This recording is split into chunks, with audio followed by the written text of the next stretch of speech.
Absolutely. I mean, this is perhaps best represented in the past, 2 months now, since Biden's revelation of the three-phase negotiation plan, ceasefire proposal with a permanent end to the hostilities proposal that he claimed from the start was Israel's own proposal. Let's get started. Let's get ready to rumble. Let me turn on my virtual camera so you guys can potentially see me. Let's see if it works. There you are. Okay. Can you guys see me? I see you. I can see you.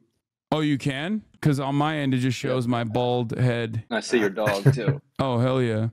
Okay, let's pop this out. And then I'm actually going to turn off my camera so you guys can show up on stream. Here it is. Okay. What's going on, guys? I know that congratulations on the new venture. Let's get started on that. You guys started a new thing called Drop Site News. Yep. Dropsitenews.com. We even have a URL. This is day 5 of the new thing. And it feels great. Like I thought, I figured, I don't know, Jeremy, how you were feeling about it, but I kind of figured we would know within 24 to 48 hours whether we were going to crash into the mountain. And this was just like the worst decision we'd ever made, or if it was going to, get altitude. And I couldn't be happier about how the first week is gone. Hell yeah. Well, congratulations. I'm very excited to see what you guys have done. You're already coming out with some pretty bold coverage so far. And we're going to talk a little bit about that, obviously, some of the things that you guys are working on. But before we get to that, before we get to Israel, Palestine, I guess like a good way to get into that, as a matter of fact, is Biden's ridiculous presser yesterday. Big hyper focus on foreign policy as expected. This is Biden's bread and butter. This is what he feels very comfortable talking about. Many conversations have been had over the way that he was able to speak on these issues, but I fear not a lot of conversations have been had about how bad the Democratic Party's foreign policy is in general. So I wanted to have you guys on to talk about that a little bit, to address that a little bit in the wake of NATO's 75-year anniversary. Yeah, the part that really blew my mind about the kind of Democratic operative class's response that like this guy, he actually has a foreign affairs PhD, is all he did was sometimes like name the countries correctly. That was basically it. There was there was this one question from one of the reporters who said, look, hey, 2 years ago, you said that your sanctions policy against Russia was going to destroy the country. We at the time said to you, aren't you a little bit concerned that what you're doing with sanctions policy with regard to Russia is actually going to just tighten the bonds between China and Russia and won't actually have the effect that you want it to have? And you said no, like you were confident. Well, here we are 2 years later, and Russia and China are tighter than ever. So what are you going to do to disrupt this alliance that you accidentally created? And his answer was just complete gibberish, like just gobbledygook. And so I don't see how you get to be a foreign policy kind of PhD when your own policies are just blowing back in your face, even on their own terms. It's kind of sad what passes for kind of a foreign policy ace in Washington. Yeah, I think when it comes to American foreign policy, I feel like the defense contractors in general just simply want a guy who will say the talking points.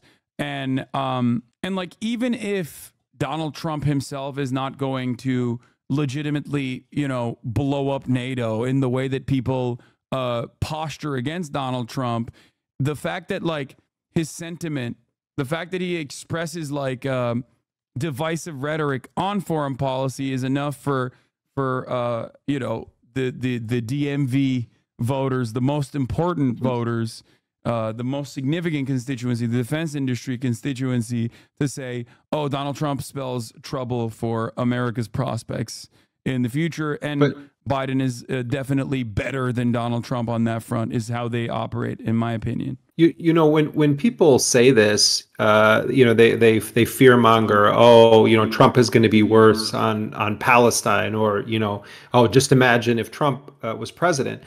We can have a discussion, and I covered Trump's foreign policy, military policy extensively.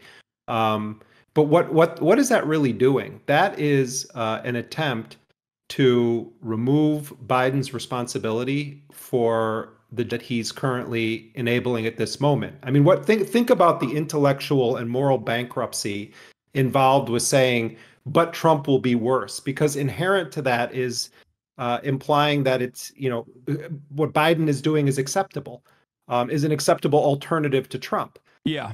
And the fact is that, we don't actually know how many people have been in Gaza.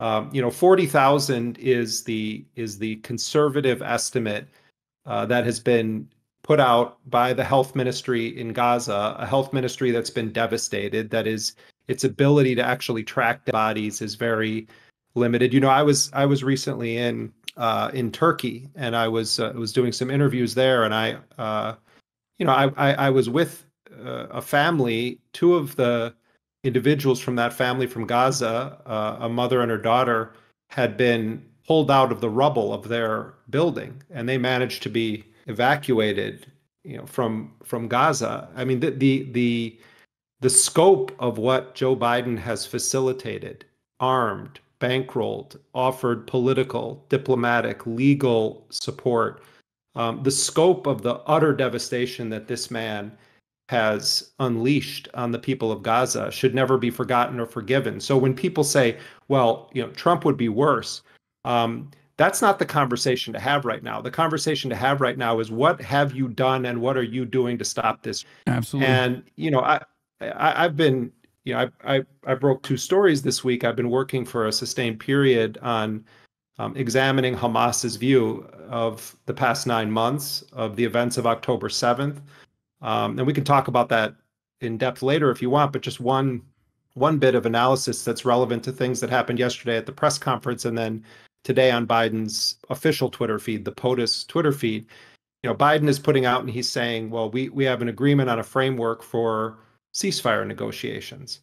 My understanding from people within Hamas is that Hamas and other groups that are participating in a consultative process about what position Hamas is going to take in the negotiations. There's several armed factions that have been joining in the fighting against Israel in Gaza, and they have authorized Hamas to be the negotiator on behalf of all those groups. This level of nuance is never mentioned in the U.S. press, but it's not just Hamas, and they have their own way of processing decision making. And what they're saying is, from their perspective, they are willing to make what would be a significant concession. What Hamas is saying is that they have an agreement that they can put on the table, that they are willing to engage in a phased ceasefire. Typically, what Hamas's position has been is they will only enter a ceasefire negotiation if there is a clear path to an end to Israel's aggression against Gaza. What they are saying now is that they are willing to entertain the possibility of an initial 6-week phase where there would be a ceasefire. And during this time, there would be an exchange of captives. The women and civilians that Hamas is holding and female soldiers would be handed over to Israel. And in return, Israel would free as many as 900 Palestinians who are being held in Israeli jails, prisons, and administrative detention. And among these, my understanding is that there would be somewhere in the ballpark of 150 people that are serving lengthy prison sentences, people that Hamas would consider to be sort of more political prisoners. But Hamas's condition to the mediators is that if we are willing to pull back this insistence that there has to, at the start, be a guarantee of a permanent ceasefire and a withdrawal of Israeli forces, that it's clearly defined, we want the guarantors, the United States, Qatar, and Egypt, to certify that Israel will maintain that ceasefire as we negotiate the second phase of the agreement.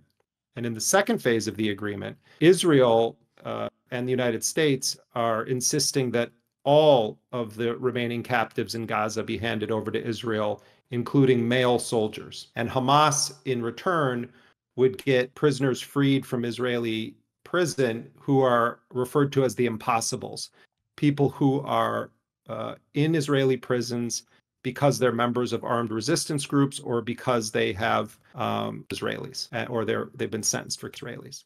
Now, the nuance here is that Hamas has not formally agreed to this right now. Hamas has said, we are willing to move forward with this, but we need those kinds of guarantees. And now we get to Biden last night at his press conference at NATO. He says, well, Hamas and Israel have agreed on a framework for the negotiations. And then he tweeted it this afternoon. And then you had journalists in Washington running around and saying, oh my God, Biden has secured the ceasefire deal. What I think is happening here is that they're doing a front run on Hamas.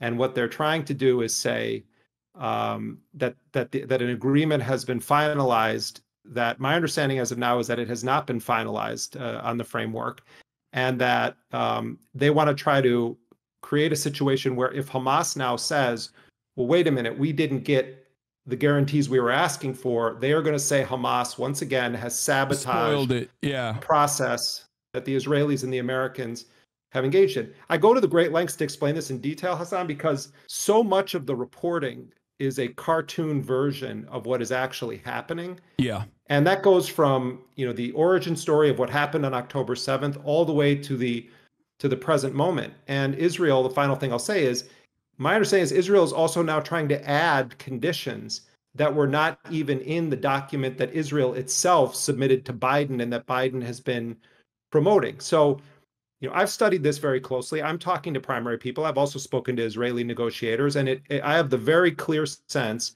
that Hamas is exhibiting a tremendous amount of flexibility, and it's the Israelis that are intentionally trying to sabotage a deal, because I don't think that Netanyahu is truly interested in freeing the hostages. I think he's primarily interested in annihilating the Palestinians of Gaza. Absolutely. I mean, this is perhaps best represented in the past, 2 months now, since Biden's revelation of the three-phase negotiation plan, ceasefire proposal with a permanent end to the hostilities proposal that he claimed from the start was Israel's own proposal, that Hamas was actually sullying, which, if you pay even a little bit of attention to Israeli news, was exactly the opposite, where even if this was a proposal that Israel tried to, at least through legalese, hide the more nefarious elements on, they very openly, in the way that they were communicating to their own citizens, were very much against it. There has never been a moment where Benjamin Netanyahu, let alone his own members of his own party in the Knesset, has ever actually thought that this was a good proposal. They were the ones who were refusing. Hamas and Hamas leadership and other envoys routinely said that they were actually very much in favor of this negotiation because it was identical. Even John Kirby himself, or not, it wasn't John Kirby, sorry, Blinken himself actually admitted that this was identical to the Hamas proposal presented in February in one of his conversations. So, ultimately, it has always been the Israeli side that has refused to negotiate in good faith, and yet the narrative that the White House and the narrative that the media has went along with from the White House was always that it was Hamas that was ruining the proposal. So I suspect that is what they're trying to gear up for by adding additional claims onto it. And I do fear that now, because the entire conversation is revolving around Biden's ineptitude and Biden's cognitive decline, that the media interest, the media appetite in covering what's going on in Gaza is taking a back seat to that, even though these two conversations, in my opinion, should be had together. Because time and time again, Biden's mental decline has played a formative role in shaping the narrative. Like on October 8 or 9 or, early on in October when he came out and said he saw 40 beheaded babies. He saw the pictures and then reiterated that position where he said he saw a family being lit on fire only as recently as a couple months ago. None of these things are real. And his staffers, every step of the way, would go to the media and be like, he didn't see that. We don't know where he came from. We don't know where this information is coming from. It's just like a manifestation in his own mind. Then he said this thing last night. Then he, at the press conference, then he says, look at my numbers in Israel. He's like, I mean, it's like when you're in the position that Biden's in, he's basically saying, like, look at my poll numbers in Israel. Yeah. But one other thing is, and we make this point in the drop site reporting, that both Biden and Netanyahu's political futures are woven into this situation right now. But I think for Netanyahu, there's a popular line that's sort of that Netanyahu wants to stretch this along because he's under criminal investigation in Israel. His popularity is going down. He already was kind of on the ropes politically, and he needs to stretch this on because then he loses power. I think that's true to an extent. It's a factor. But I think there's something much more sinister at play with why Netanyahu wants to stretch this on. And it's that he sees this as his historic legacy, that he can actually, go full in. He can erase Gaza as a Palestinian territory. And I think that is a much darker reality than he's just trying to hold on to power. He's trying to hold on to power as a, Washington style view of it. This is not House of Cards.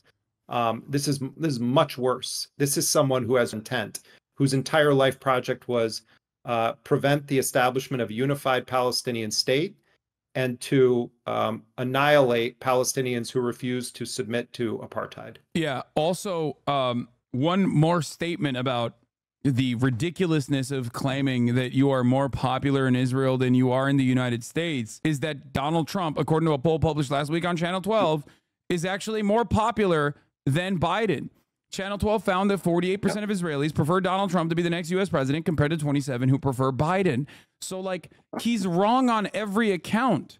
And it's obviously a ridiculous thing to say, oh, I'm more popular in Israel than I am here, which is like, you're not running for president in Israel, okay? Why would you ever say that? But regardless, Donald Trump is ironically more popular in Israel than he is. So there it is. Oh, and of course he is, because if Biden, pauses one 2,000-pound bomb shipment for 1 week, then it's a huge betrayal, and Israeli politicians talk about how they need to reevaluate their entire relationship with the Democratic Party. How could they possibly do this? And so yeah, you would have to bear hug and bear hug only the entire time. Like you say one thing critical, you're going to be down in the 20s. And it's hilarious, that he's almost losing 2-1 to Trump. Hopefully he's closer to Trump in the U.S. than he is in Israel. Well, for his sake. The thing is, also, of course, Trump is more popular in Israel.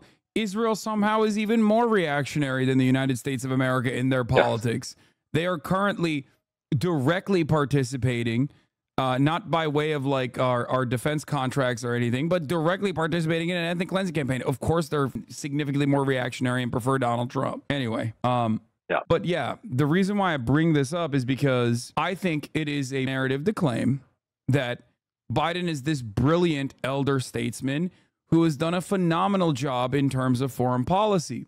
Israel being one of the most obvious instances where his foreign policy flub is the most glaring, in my opinion. The bear-hugging Netanyahu strategy, as you guys also pointed out, has been a genuine failure from the start. Excuse me, I'm sorry for cursing. I know your mother is watching, Jeremy, but always. Yeah, but it's just objectively ridiculous. But as long as he just says the right things and doesn't call Zelensky President Putin, the media is going to go, oh yeah, no, he's actually he's being so presidential. This is like in the early Trump era when all of these like CNN commentators like Van Jones, former Maoist Van Jones, would come out and be like, this is Trump's presidential moment. He's appearing presidential. They're doing that now for Biden, and you can tell when The Hill and NPR and all these other like mainstream institutions are saying like maybe the poor debate may not have hurt Biden as much as we previously thought, and they're doing pickup. My mom just texted me. Why are all these people saying hello to me now? Oh, yeah. Everyone in the chat is. You guys are making her night, man. She watches everything I do. She caught me once on this show, and now she randomly watches it. It's kind of amazing. Hell yeah. That's awesome. Hi, Jeremy's mom. Anyway, but what you're saying, I mean, this is also true. Like I think, to be president of the United States, to one degree or another, you're a sociopath, or you become one very abruptly. And Joe Biden's entire career, and we've talked about it on this show before.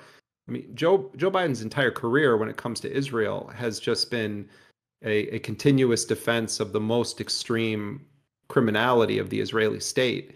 And he's constantly reiterating, that his relationship with Israel began sitting across from Golda Meir. And, there's a whole other story about how he exaggerated what happened in his meetings with Golda Meir. But, I think there's real questions about to what extent was Biden, with his, incapacitated mental state at times, driving this policy versus, fully with it, criminal minds like Antony Blinken and Jake Sullivan.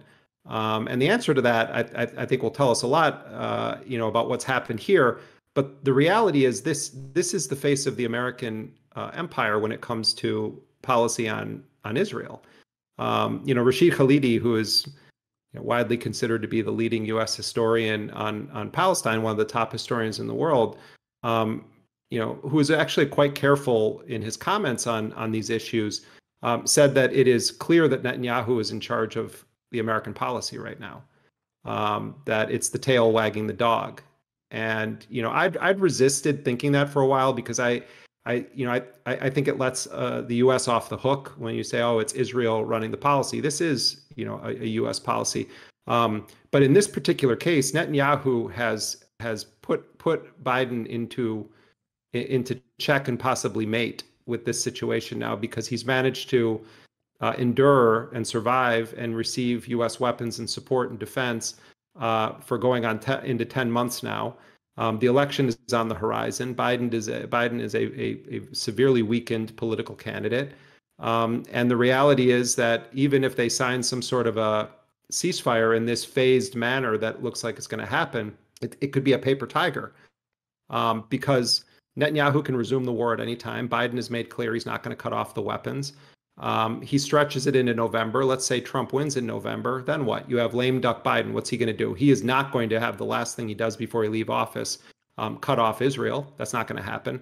And then you start having these kind of Reagan-esque discussions between Trump and Netanyahu. And I wouldn't be shocked at all if there was a plan to relocate every Palestinian that manages to survive in Gaza to, under Trump and Kushner. They find some way to just get rid of them all. But that's not a way of saying, oh, but look what Trump is going to do. Biden made that possible.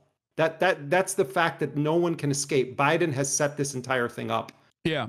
Just like Biden also allowed all of this to happen by not reversing any of Trump's decisions on Israel, like continuing along with Trump's policies on Israel.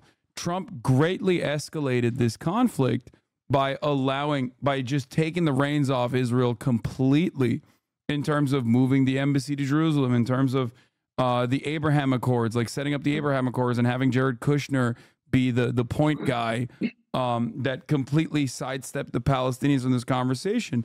Biden could have gone back on any number of those things and maybe not like remove the embassy back, but the annexation, recognizing the permanent annexation of Golan Heights.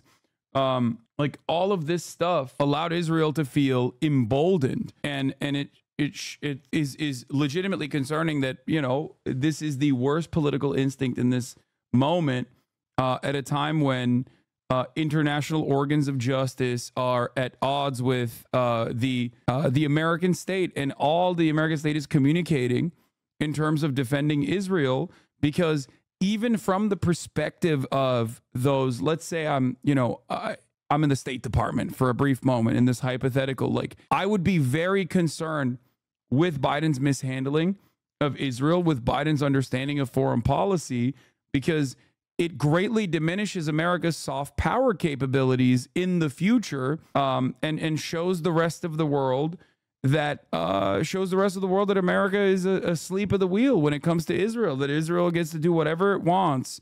And it puts them at odds with the rest of the Western world even. Yeah, and not only did it embolden Israel, but it also pushed, and Jeremy had some of this in his first piece. Curious for his take on this. The Abraham Accords really pushed Hamas into a place of desperation for the Palestinian cause, because now you were getting to a place where you were going to have, if the Abraham Accords continued on, normalization with all the other Middle East countries with Israel, by completely sidestepping the Palestine question.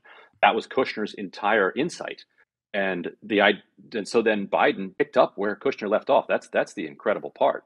And so you have Hamas, sagging in popularity. The economy is completely in shambles, and the world is acting as though they're going to move on without ever grappling with this question. Just going to leave the situation as it is, with creeping annexation in the West Bank and a tightening chokehold around Gaza. And so with that as the context, October 7th you don't know what's going to happen on October 7th, but you're basically overdetermining it to happen. Yeah, absolutely. And I mean, remember that for 20 plus, so yeah, just one point on that.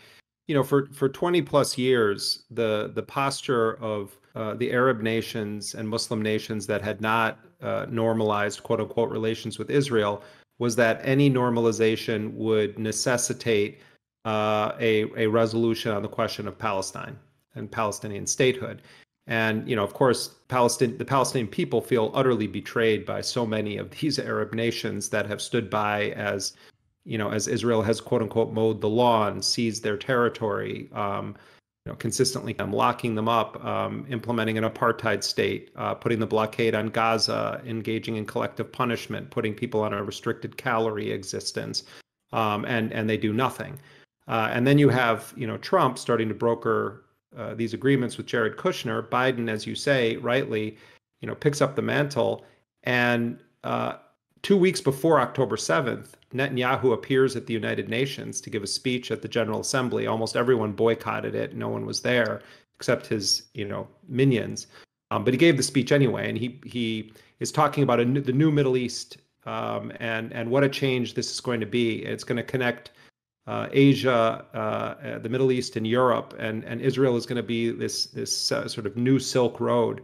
And he displays a map where Gaza and the West Bank do not exist as Palestinian lands. And, I'm not saying that was the motivation for October 7th. I'm saying that, Hamas's assessment from the end of the 2021 bombing, which Biden also supported, and then 2 days after Biden called Netanyahu to tell him it was over, it was over. But for those 2 years, they watched and they were deeply concerned about Saudi Arabia. And Saudi Arabia, for its own purposes, the Saudis are not, are motivated by a number of factors here, including that they want to become a nuclear power. And there's a whole other track that the United States is dealing with the Saudis on that is linked to any agreement that they make with Israel.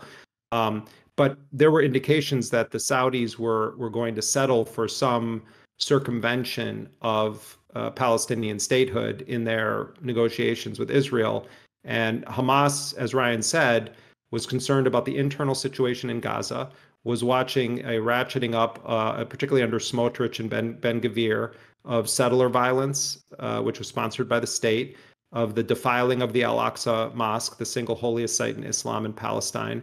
You had a decrepit, corrupt Palestinian authority under Mahmoud Abbas that was basically like a Bantustan, like a Vichy regime there that was doing the bidding of Israel, not only arresting people that Israel said were a security threat, but attacking labor unions, activists, dissidents, journalists, writers, deeply, deeply unpopular. And I think that Hamas felt that this was the historic moment where they needed to take action or it was finished. And so that's what I think the motivation was behind October 7th. They wanted to entirely shatter the paradigm, not only on Gaza, but to call the question on a Palestinian state. And they don't see even if there is a ceasefire or an end to the intense slaughter that's happening in Gaza, my sense is that they believe that the world has changed now and there is no return, that this is the beginning of a march onward that they believe is going to end in victory against Israel. And I think some Israelis recognize that this is not something like 2021, 2014, 2009. This is far more serious. There is an incendiary situation. The conditions potentially for a third intifada are starting to present themselves. And if Palestinian Islamic Jihad and Hamas were to openly endorse an intifada, then I think we would be looking at a very, very serious situation. I mean, on top of this genocide. Yeah, and what is the expectation, really? I mean, 500 plus deaths in the West Bank since October 7. Many children, many of them children as well. Like, it's just completely unacceptable. And you have former members of the Shin Bet, when they do their like little woke tours, they always come out and they're like, "Oh yeah, we hate the situation in the West Bank. Like, we have to dial back on the situation in the West Bank." Like, their calls have fallen on deaf ears time and time again. You have thousands of people being arrested, being permanently detained with no due process whatsoever, and it's understandable that it's a powder keg in the West Bank as well. By the way, while we were having this conversation, a chatter informed me that the International Court of Justice will deliver its advisory opinion in respect of the legal consequences arising from the policies and practices of Israel in the occupied Palestinian territory, including East Jerusalem. This will happen on July 19th, on Friday at 3 p.m. So there's also that coming down. There was also reports of Benjamin Netanyahu saying that he's fearful to travel to, I believe it was Hungary even, that, in fears of due to not the ICJ, but the ICC's decision or the preliminary stages of the warrant application that is being processed at the moment for his arrest. That hasn't come down yet, but I suspect that will happen sometime soon, maybe even before his travel to the United States of America that's upcoming in July 24th, in a couple of weeks, as a matter of fact, to speak to the Congress, which is ridiculous. But, that's another glaring misstep, in my opinion, that harms America's soft power opportunities. Not that I care about that sort of thing. Ideologically, I'm not in favor of America having this much influence over the global stage. But like, even if you are someone who cares about that sort of thing, even if you're one of these like NATO guys, right? This is something that should be a cause for concern. But yeah, I don't know what this will look like. I don't know if you guys knew that this was coming.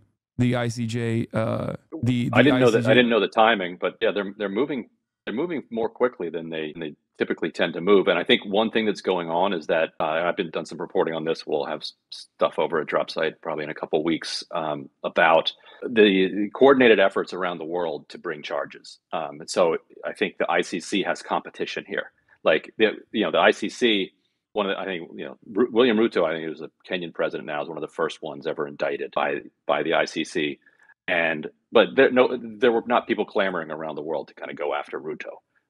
But in this case, like the world is outside of the United States so shocked at what's going on that there are prosecutors and judges all over that are looking at what kind of accountability could be coming, and so that could be why the ICC might be moving a little quicker than it has in the past. But the United States might end up being one of the few places where he can safely travel going forward. Yeah, I mean, that's probably all. That's probably all that they need. Like, that's probably all Netanyahu needs. But that it's still a tremendous amount of pressure applied as Israel continues to become a pariah state for very good reasons. Yeah. This should have obviously happened at any number of different points over the course of the past 76 years of apartheid and ethnic cleansing, but it is happening now in a way that I don't think the Israeli public even fully comprehends. So Israel's motivations, Israel's actions show that they are not exactly aware of this, or maybe they are aware of it and they're trying to just like finish the job to the best of their ability. considering that, and this is another chatter from Israel who's bringing this up. Two notable recent decisions. First was the passing of all civil affairs in Area C to the deputy head of the CA, and appointed an appointee responsible not to the military but to Smotrich, who is a settler himself, the finance minister who's incredibly reactionary, alongside Itamar Ben-Gvir, for those of you who don't know, in the defense ministry. The second is a law that passed its first calling yesterday, allowing Israeli building enforcement in certain areas of Area B. Nothing creeping about this. This is rapid and de jure. Biden's complete silence here opens a window for more explicit declarative recognitions under Trump. Sorry, go ahead. The way that basically works, actually, your audience is probably pretty familiar with this, but allowing Israeli authority in Area B means, so in order to kind of build, like in anywhere else, you need a permit if you're going to build, you're going to add a bathroom, add a spare bedroom to your house. What Israel does is basically make it impossible for Palestinians, homeowners, either to prove that they own the home or to get a permit to build this extra bedroom or to put on, you want to put a back porch on, whatever. And so a lot of people, they do it anyway. Like, the but house it's not is even overcrowded. You need a bathroom. Yeah, it's not even just bathrooms and bedrooms, by the way. It's wells, it's water wells. Like, it's very significant parts of infrastructure that like Palestinians need to survive. So then the guy will show up at the door. Now that they have this authority, they'll be like, oh, hey, look, I don't see a permit for this well. I don't see a permit for this chair that you have out in the front yard. We're confiscating your property. And it's done legally. Like, this is, I'm an agent of the court here. We believe in the rule of law.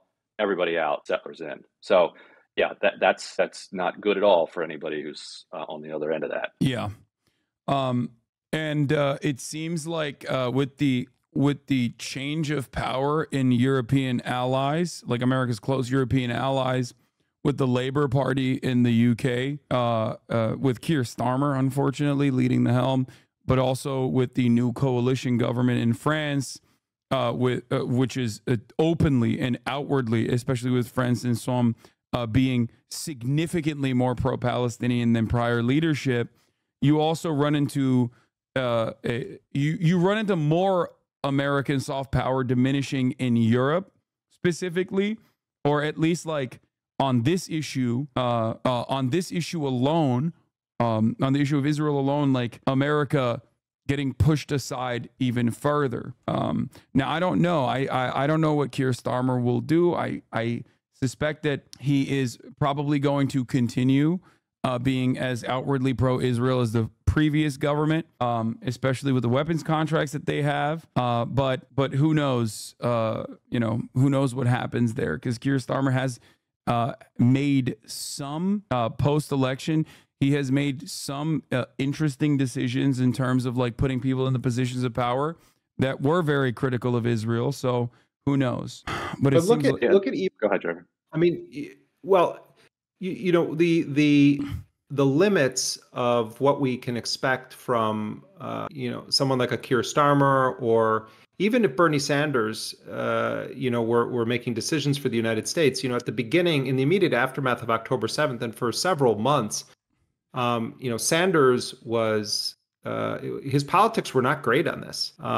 He's certainly critical of Netanyahu, but his position on ceasefire was deeply problematic for a sustained period of time.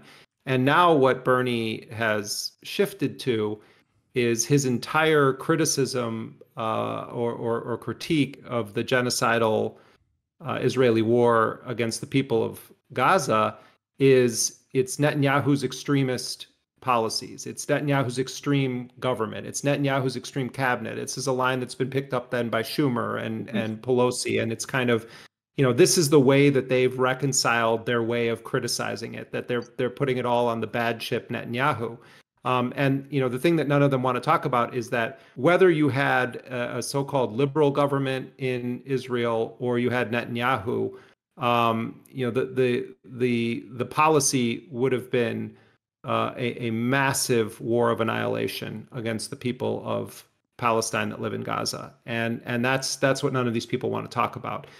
It's easy, especially this late in the game of genocide, to start saying, oh my God, we need to end this, and it's all Netanyahu's fault. But the reality is that this was made possible because of politicians within the Democratic Party and the Republican Party. And in the case of Britain, there's a slight difference. Jeremy Corbyn would have been militantly opposed to this. Jeremy Corbyn has a lifelong record of standing on the side of Palestinian liberation. He would have been, I think, a transformative figure. But Sanders himself gave us an indication of how he would have approached this. I don't think he would have been as catastrophic as Biden by any stretch of the imagination. But if that's the best that we have to offer, in terms of people that can get close to winning the presidency, it explains a lot about the policy. No, absolutely. I agree. It's shocking to me that more Democrats and more like center left or center right politicians have not shifted their position in the same way that Bernie Sanders has to liberal Zionism in an effort to like defend the next steps forward in the continuation of Israel's apartheid. It actually is, I think, a shocking display of the worst political instincts that these people have in positions of power, for sure. The only reason why I brought up Keir Starmer as a potential is because Starmer, obviously, when running for election, ahead of the election, time and time again reiterated his commitment to Israel and stated that, Israel has a right to defend itself, much like Bernie Sanders has as well, and that he would not pronounce that something is either genocide or not. But he also said that every country, including Israel, has to be properly held in account in the Court of International Law. David Lammy, the new foreign secretary, who is expected to visit Israel soon, broke ranks with the UK's official line in late May when he backed the International Criminal Court's independence after it sought arrest warrants for Israeli officials.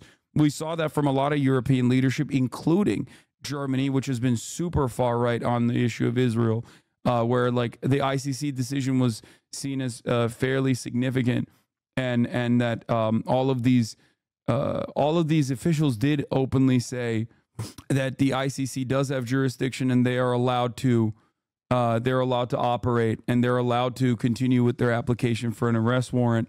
Richard Hermer, the new attorney general, is the reason why I'm bringing this up. However, chosen by Starmer, is one of the interesting appointments in the new government. He has criticized Israel. He specializes in human rights law, and he decried the former government's push to criminalize boycott campaigns and was among a group of small Jewish lawyers who wrote an open letter reminding Israel of its international obligations at the start of the war. So I think that is why, maybe I'm trying to be as hopeful and as optimistic as possible, but there is definitely, it seems, a little bit of a change of pace in the way that Keir Starmer has conducted himself before the election versus the decision making within the Labour Party in terms of appointment and even in terms of communicating certain positions, like Starmer hinting that Britain could recognize Palestine before US or Israel. This is today from The Telegraph. Prime Minister repeating calls for an immediate ceasefire in Gaza and insisting UK's Middle East policy won't follow anyone else. This feels a little bit like a shift in the attitude that the Tory government had. Well, certainly it's a shift from the public posture of the Tory government, but again, we're entering now month 10 of the genocide. Yeah. And I think you're going to see the dam is going to break on this as the historical legacy of what has taken place starts to become clearer and clearer. You can go back not that long ago to David Lammy making atrocious statements in defense of Israel, promoting lies that were told, that some of which you cited, Hasan, earlier in this program. Yeah. I think it's this is to an extent. We should welcome any shift to a position that has justice at its center for the Palestinian people, certainly.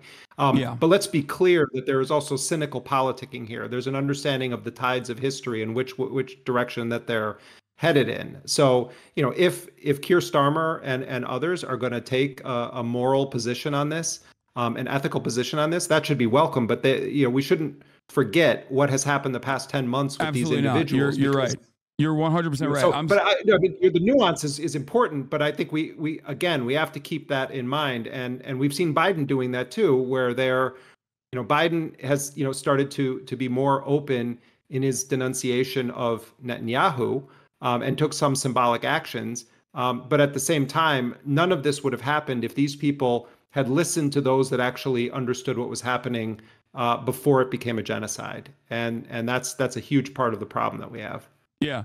And make no mistake, of course, Starmer's rise to power within the ranks of the Labor Party directly came with the issue of Israel specifically. I mean, the Corbyn wing of the party was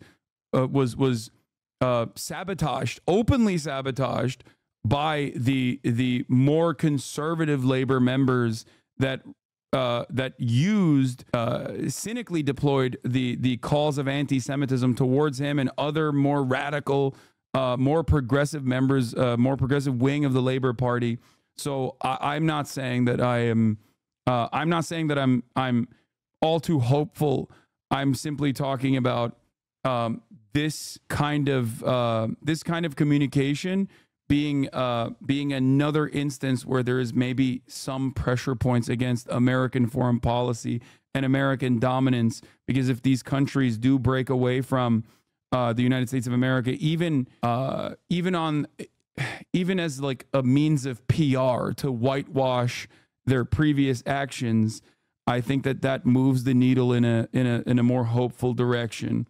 All things considered, in a direction that will hopefully bring about some kind of ceasefire in the short term. Can I ask Ryan a question? Even though I talk to Ryan all day long, but it's something I haven't asked him that is related to this. You had this Bernie Sanders tape the other day, defending Biden and his candidacy, and AOC, came out backing Biden. What's going on with AOC and Bernie that they're doing this right now? That they're like, no, Biden is our dude, ride or die.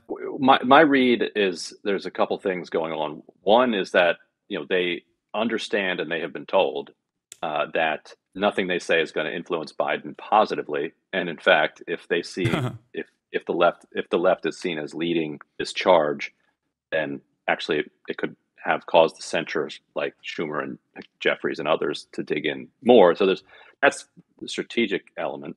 Then there's their own little game theory where like nobody cares what they think, in the sense that if Biden does drop out and is replaced by somebody, everybody will forget what the hell the members of the squad and Bernie said.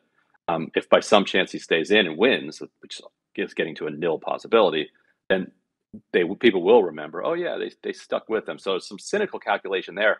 But the actual thing going on, I think, is related to the fact that Cori Bush and Ilhan Omar both have competitive primaries. And if you look at the way that, say, Summer Lee and Jamal Bowman ran their primaries, Summer Lee much more effectively, she didn't run as like, I'm a radical, I'm going to shake up the Democratic Party. She ran for re-election hugging Joe Biden. Like, Democratic primary voters are loyal Democrats and are far more partisan than kind of Republicans are, actually. Like in the Republican primaries, everybody runs kind of against the Republican elites that don't even really exist anymore, but they all run against Mitt Romney. In the Democratic primary, Ilhan Omar is running ads with Joe Biden saying nice things about Omar, and Bush is going to organize a lot of her campaign around like, I fought for the IRA, I fought for all of this money that that I helped bring back to St. Louis. And so it just makes it awkward at that point to then be trashing or to be saying that Biden should step down when the ads that you're running on television are Biden endorsing you. So they're in this really weird spot where they have to hug him, get reelected. So I think that's actually secretly kind of what's driving a lot of that, even though all the rest of it is also true. Thank you for saying all of that, because I've been literally saying this nonstop to everyone in this community for the past week, and everyone has been yelling at me and saying I just love AOC so much, and that's why I'm just coping. Now that you've said it, I hope people will listen. Beyond that, I think there was another thing I wanted to mention that that plays off of exactly what you mentioned, is that with Jamal Bowman, we saw an unprecedented amount of money being dumped into this primary race, a historic amount. And obviously, it was AIPAC subsidiaries, but they didn't really talk about the issue of Israel or Jamal Bowman's radical positions on Israel at all. One thing that they talked about quite frequently was something that Jamal Bowman did in defense of Biden's policies, but they were able to successfully present this move where he originally voted voted to not separate Biden's own policy in defense of Biden alongside the progressives as a way to claim that Jamal Bowman was not going to play ball with Joe Biden and that he was actually a radical who was against Biden's policies. And that worked. That worked very well, which was ironic because, of course, Latimer had openly said that he would step aside and be at odds with Biden's policies, and he 100% will be at odds with Biden's policies if he becomes the representative. In terms of like if the Biden administration wins and then they do push for some kind of tax increases, Latimer has openly said he is not going to allow that to happen. But regardless, in terms of the political calculation that the progressives are making, you're absolutely correct. I think that there is nothing to lose for them when they come out in support of Biden because they're already the progressive wing anyway. Right. Yeah, I think that's exactly right. And that was that vote on the infrastructure bill. And he voted no because Manchin and Sinema and Gottheimer and others had not committed getting the rest of the agenda through. Although they wanted the infrastructure, but not all the rest of Build Back Better. So it was the most cynical thing ever because it was literally a vote in defense of the Biden agenda, and it was used as say, look at this disloyal guy who voted against infrastructure spending. How crazy is he? Got to get rid of him. And it's a sad reality that Democratic primary voters might actually agree with the Sanders wing on a lot of things, but any time that they get seen as being disloyal Democrats, they just walk away from them. It's a very difficult kind of terrain to try to organize in and win on. Yeah.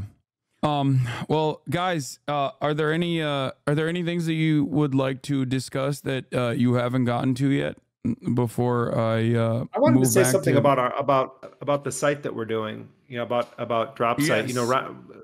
I was one of the people that co-founded The Intercept, and 11 years ago with Glenn Greenwald and Laura Poitras, and Ryan's been there for more than 7 years, was the DC bureau chief, and really was a really influential figure in broadening out the reach of The Intercept and building up a really serious coverage of politics in Washington. And of course, Ryan also does foreign policy and has been doing great work on Pakistan and also on Gaza. And we really made a run to try to, in our view, save that place. And there were internal disagreements over vision. The board didn't want to take it in the direction that Ryan and I wanted to take it, and we left. And and we left to start something that we believe is going to be a lean, sustainable, hard-hitting news organization that is focused on doing investigative journalism. And investigative journalism takes time. It costs money. We're starting from scratch. And, we have some people that stepped up and gave us, a modest amount of seed money to get this thing rolling. And it's a little bit scary when it's like jumping off a cliff, in the dark, and you don't know if you're going to hit water or sharp rocks. And that's sort of where we're at. But we've been overwhelmed by how many people have hit that subscribe button. We're at about almost 120,000 subscribers right now. That's total subscribers. That's not paid subscribers. We're seeing like a great uptick in people that are actually paying to subscribe. And, the thing is, though, that comes with fear, or like uncertainty, it reminds you of what it was like to be a hungry young journalist, that you're in that game because you want to be there, because there's a passion burning in your heart. And I feel actually a sense of relief that we're starting from scratch, and that I'm doing this with Ryan, because I think we're on the same page about what we want to do. And for me, I feel like it's going back to my roots. I begged my way into an unpaid gig working for Amy Goodman at Democracy Now! And, I literally would write her actual letters and say, if you have a dog, I'll walk your dog. And, if you have a cat, I'll go feed your cat. And she either had to get a restraining order against me or like agree to like let me come and volunteer. And, I get a little bit emotional when I think about it, because she had no reason to take a chance on me, and she did. And you know, and I've watched her build up what I think is the most important independent news program, you know, 5 days a week on radio and TV in this country. And you know, what Ryan and I want to do is build not just an independent news organization, but a non-aligned news organization. And what we mean by that is, you know, we're not interested in toxic turf wars with people. You know, that doesn't help people in Gaza. That doesn't expose injustice. That doesn't help people who are struggling or suffering. You know, and good journalism at its best saves people. It confronts bad guys. It takes big swings at the powerful with no fear or favor. And so, you know, we want people to support this news organization. And it feels good to actually walk around knowing we're accountable to the people that support our journalism and read our journalism. So, you know, you have a great crew of people. I love coming on this show because I get really thoughtful comments from people who've never heard of the work that I do or Ryan does. It's a totally different audience of people. And I have huge respect for what you're doing and the exposure to these kinds of issues that you're bringing to audiences that may not normally pay attention to it. And you have a great audience, and we'd love for them to join us as well at dropsitenews.com. Yeah. How can like, what would be the best possible thing that people can do in this community for you guys at this moment? But yeah, I mean, go if you go right there, dropsitenews.com, and sign up just to get the free emails. That's the first step. Like, that's great, because when we have a story, it's going to get emailed out to you. If you can be a paying subscriber, you can do that. It's, I think, $9 a month or something like that. And that's the thing that like makes it sustainable. If you're like a super rich Hasan fan, like, then we've got donate.dropsitenews.com, where you can actually it's tax deductible. We're a fiscally sponsored C3. It's a nonprofit news organization. So at donate.dropsitenews.com, you can make a tax deductible contribution. But what I also would like about that is that, to Jeremy's point, I like being accountable to this kind of audience. Like, that's who I want us to be accountable to. And you may not know, you played a significant role in our kind of decision about what to do at the Intercept. Because as it was getting hot internally, I reached out to you and also to the boys over at Chapo. I was like, look, if Jeremy and I went out independently and built something new, would you have our back? And both you guys immediately were like, yes.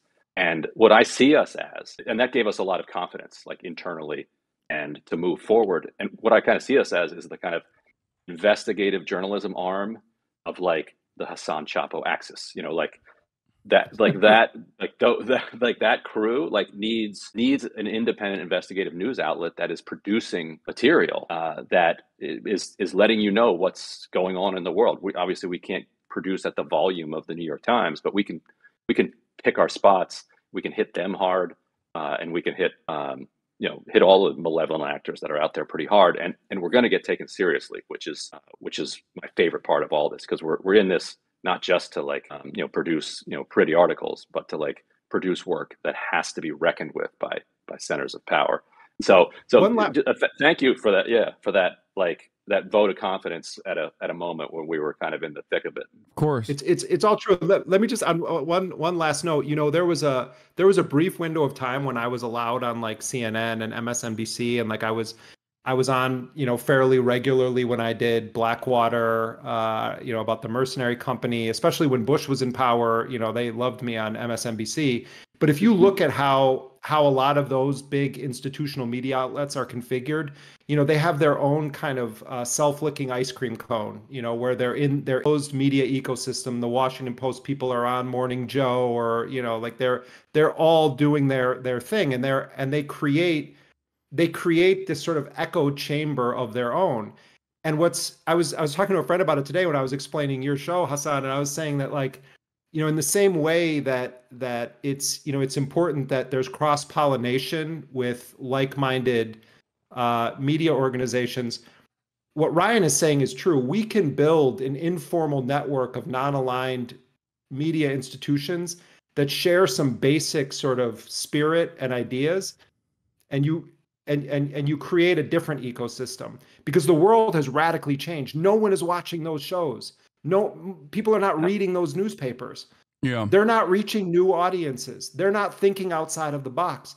this stuff that we did on Hamas, they should have been doing this for the past 10 months. Yeah, you know, why no one's thinking to say like, hey, let's try to understand. We're told these are the new Nazis, that these people are the greatest threat in the world, so much of a threat that the US has to facilitate a genocide. Maybe we should talk to those people.